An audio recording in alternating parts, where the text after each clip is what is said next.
Chapter 7. Mr. Cobb placed the bag on an empty chair and arranged it at his side. He opened the mouth of it just a little and peeked down into its depths. With slow, deliberate movements, he began to lift things out of it one at a time. Grandma Appleby leaned forward. Her whole attention was concentrated on whatever was in that bag. Mr. Cobb drew out a shiny silver egg beater with a red wooden handle and knob. He turned the knob quickly and the beaters became a blur. A very popular item. Very popular, this item, he said. You can make meringue in no time with this beater. I have a beater, Grandma said. She waved it away and Mr. Cobb laid it off to one side on the table and reached in for the next item. He brought out a can opener, a rolling pin, trevets, a glass reamer, a knife sharpener, a can opener, and a flour sifter. Mr. Cobb talked about each thing for a minute before Grandma cut him off and decided against it. I was almost ready to give up on there being anything tempting in the bag when he pulled out a box that was full of cookie cutters in all different shapes. I looked at the picture on the box with interest. There was a heart and a star and a Christmas tree, which made sense. I wasn't quite so sure about the turkey or some of the other animals, but the one that really seemed strange was the fish. Who would want to make cookies shaped like fish? Not Grandma, it seemed. She passed on the cookie cutters too. Now here's a nice everyday butter mold, Mr. Cobb said cheerfully. He didn't seem discouraged that Grandma kept turning everything down. Look at the workmanship of the finger joints on each and every corner. Grandma actually took the mold and turned it around a few times. She inspected the wooden knob and the corners. Then she shook her head and gave it back. Not too many ladies can resist this next item, Mr. Cobb announced. He paused to build suspense, I suppose, before pulling out a strange-looking gadget shaped rather like a can opener. He held it up for us to admire. This combination tool does so many things, I hope I can remember them all, Mr. Cobb announced. Why, it opens jars and bottles, tenderizes meat, and even pits cherries. And if that weren't enough, it's also a garlic press. Grandma looked this gadget over too and put it on the table beside her without saying anything. Next, Mr. Cobb showed her a pasta cutter and a pie crust edger and a spice grater. She left them all near her on the table. Here's another very popular item this season, the salesman told her, pulling out a chimney flue cover and with a winter scene on it. In fact, I don't think I have but 2 or 3 of them left all told. There's nothing wrong with my flue cover, Grandma said. Anyway, black is more practical. Mr. Cobb nodded and put it aside. And then he smiled his thin smile, and pulled out a pink and yellow cardboard box, rectangular shaped. He admired it for a second before turning it around so that the cellophane window faced Grandma and me. It was a doll. It had brown hair and blue eyes, and it was dressed in a yellow dress and matching hat. The smile on Mr. Cobb's face grew wider, which stretched his lips even thinner. This doll, he said, is mighty popular with the little ladies. It sure is. And a bargain at only $1.90. Dolls like this are selling for $3 or more in the stores. And if you want my opinion, they're not nearly as nice as this one. Why, I'll just bet this is the finest doll you've ever seen.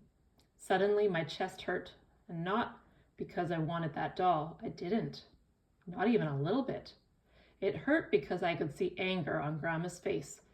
Even though I hadn't caused it, I felt as guilty and ashamed of it as if I'd been begging her to buy that doll for me. Mr. Cobb leaned toward me, holding the hateful thing out. Would you like to hold it, he asked, winking at me. No, sir, I said. No, thank you. Grandma's chin lifted a little. Mr. Cobb looked confused. He drew the doll back and looked it over as if he was trying to figure out what was wrong with it. I've seen enough for today, Grandma said. Oh, Mr. Cobb said. His eyebrows rushed together in a frown. But I haven't shown you. It's enough, Grandma repeated. Very deliberately, she pushed the pastry edger and pasta cutter back across the table to Mr. Cobb. Then she nodded at the 2 remaining items. I will take just these, the garlic press and spice grater. How much do I owe you? Mr. Cobb gave her a price, and she paid him.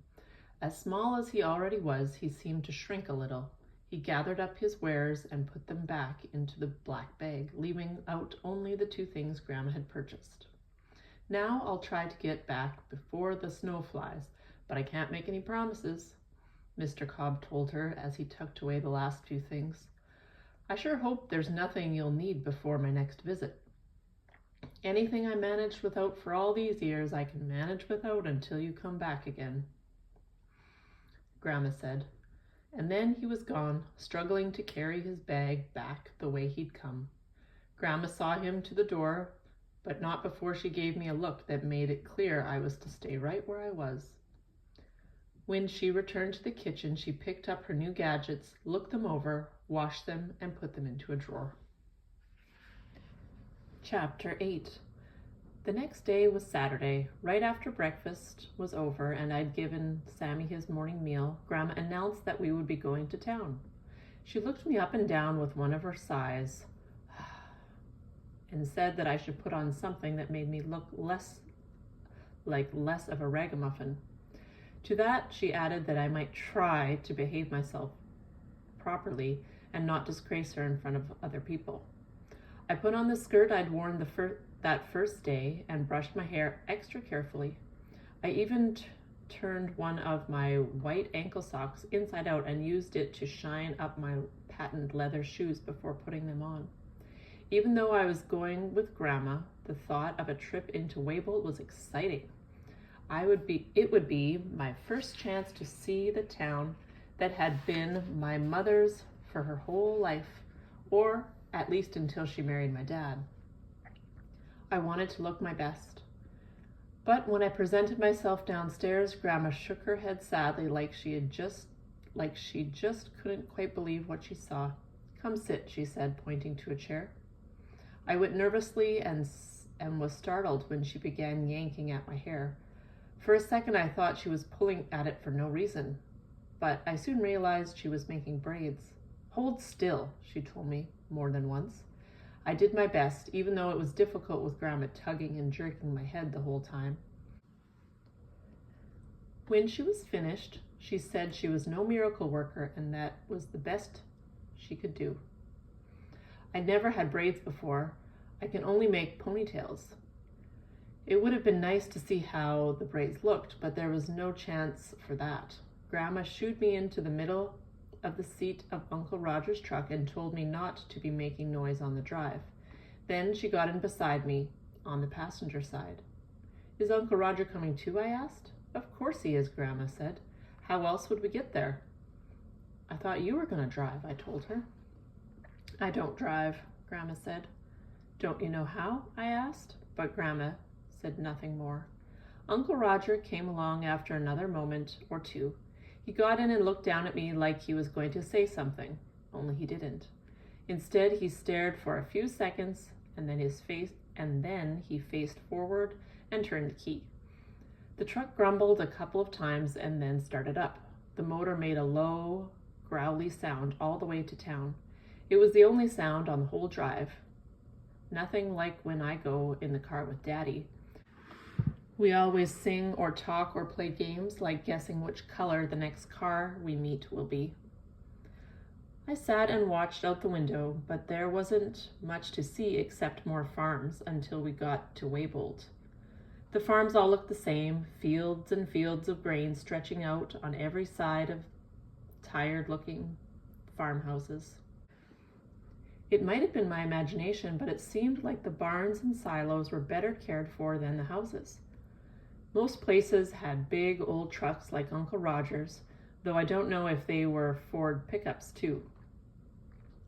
They all look alike to me, with their fat fenders and wide grills like a great big smile.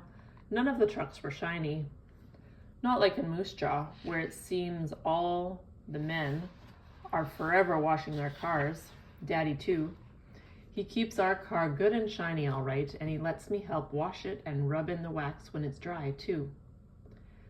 First thing I saw when we reached the town was the water tower, an enormous tank held up with skinny legs. It put me in mind of a spider, the kind with a big fat body carried around on legs that aren't much thicker than a strand of hair. The stores in town were mostly tall wood buildings along one street. It looked like their owners had given up on painting the buildings, and the signs hanging out front or over the doors were faded too. Even the windows looked hazy and uncared for. Uncle Roger pulled the truck to a stop beside a big, faded, olive-colored building with a sign that said, Fletcher's General Store. Grandma looked down at me like she was checking to see if I was still there. Then she sighed and told me to come along and remember to mind my P's and Q's. I walked through the store with her, wishing I could stop whenever there were particularly interesting things to see or smell to identify. I'm good at figuring out different smells, but there wasn't much time for any except the easy ones like cloves and peppermint and leather. The floor was made of long strips of wood that lifted here and dipped there along paths worn by the customers' feet. Grandma clomped along the floor as she clutched a list tightly in one hand. She glanced at the list from time to time, adding things to her basket, or sometimes just picking something up and looking it over before putting it back on the shelf. When she'd finished, we went to the counter where a thin man stood smiling. Good morning, Mrs. Appleby, he said, lifting items out of her basket. I see you have a little visitor with you today. I need 5 pounds of sugar, Grandma said, ignoring his remark, 50 pounds of flour, a jug of molasses, and a gallon of vinegar. He nodded, glancing at me quickly with a half smile, like he wanted to be friendly but was afraid to. He fetched the heavier items Grandma had requested. Is that everything for you today, then? He asked.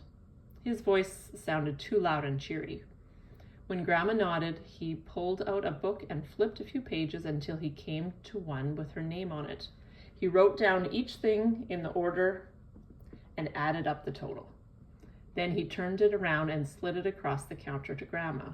She read it through carefully, checked his addition twice, and signed it. He closed the book and put it under the counter. Then he came around to help carry the flour and other heavy things out to the car. But before the man could leave the store, Uncle Roger showed up from wherever he'd been and took the load from him. This is my niece Ellie, he said, as he hoisted the flour onto a broad shoulder. Ellie, this is Wendell Fletcher. Pleased to meet you, Ellie, Wendell said. He smiled and shook my hand, then reached into one of the big jars of candy. Say, do you like peppermint sticks? Yes, sir, Mr. Fletcher, I said. My mouth was already starting to water. On the house, he said, passing one to me. Welcome to Waybolt. I thanked him, and then he and Uncle Roger talked for a couple of minutes. After that, we went back to the car where Grandma was sitting, hands folded on her lap, looking straight ahead. Ellie likes to sing, talk, and play games in the car with her dad. Grandma and Uncle Roger like to sit in silence in the car. Talk with your group about what you like to do in the car.